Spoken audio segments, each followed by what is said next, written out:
అందరికీ నమస్కారం. ఇప్పుడు మన వ్యవసాయ సీజను రైతుల అందరూ వరి కోతలు స్టార్ట్ అయినాయి. ఇప్పటికే రైతులందరూ వడ్లు కోసి గౌరవ మినిస్టర్ శ్రీధర్ బాబు గారు ఇప్పటికి మన సొంత మండలంలో వరి కల్లాలు ఓపెన్ కాలేదు.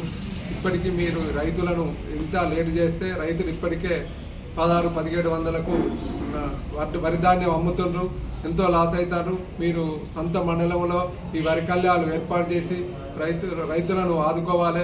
గత సంవత్సరం కూడా మీ ప్రభుత్వం వచ్చినాక వేసంగి కూడా ఎంతో నష్టపోయారు. వర్షాలు పడి ఇప్పటికైనా ఈ రైతులను మన మండలంలోని కాటారం మండలంలో అన్ని కల్లాలు ఓపెన్ చేసి అన్ని వరి కల్లాలు ఓపెన్ చేసి రైతులను ఆదుకోవాలి. అట్నే సన్న వడ్లకు 500 బోనస్ ఇవ్వాలి. ఇప్పటికి ఎక్కడ స్టార్ట్ కాలేదు. ఇప్పటికైనా రైతులు మీరు ఇచ్చిన హామీలను గుర్తు చేస్తున్నాం. మీరు ప్రజలపై మేము అడుగుతున్నాం. మీరు ప్రభుత్వంలో ఉన్నారు కాబట్టి అభివృద్ధి చేయాలని అడిగితే మీరు మా నాయకులపై కేసులు పెట్టడాన్ని మా కాటారం బీజేపీ పార్టీ తీవ్రంగా ఖండిస్తుంది. అభివృద్ధిని మిమ్మల్ని అడగకపోతే నాయకులు ప్రభుత్వంలో మీరున్నారు కాబట్టే మిమ్మల్ని అడుగుతాను.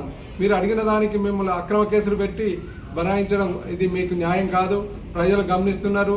రాబోయే కాలంలో డబుల్ ఇంజన్ సర్కార్ రావడం ఖాయం. ఇప్పటికైనా మీరు అభివృద్ధిపై దృష్టి సారించండి. అక్రమ కేసులు కాదు. అక్రమ కేసులు పెడితే బీజేపీ భయపడి ఊరుకునేది లేదు. మేము ఎంతైనా ప్రజల తరఫున పోరాటం చేస్తాం. ఇప్పటికైనా మీరు అభివృద్ధిపై డెవలప్ పెట్టి నియోజకవర్గాన్ని బాగుపరచాలని మేము కోరుతున్నాం. మీరు రాష్ట్రంలో 2వ ప్లేస్లో ఉన్నారని మీ నాయకులు చెప్తారు. అదే మన నియోజకవర్గంపై మీరు డెవలప్ పెడితే ఎంతో డెవలప్ అవుతుంది. దాన్ని ప్రజలు గమనిస్తున్నారు. మీరు అట్టిగా అన్యాయంగా కేసులు బనాయిస్తే ఊరుకునేది లేదు అని మేము ఈ సందర్భంగా హెచ్చరిస్తున్నాం.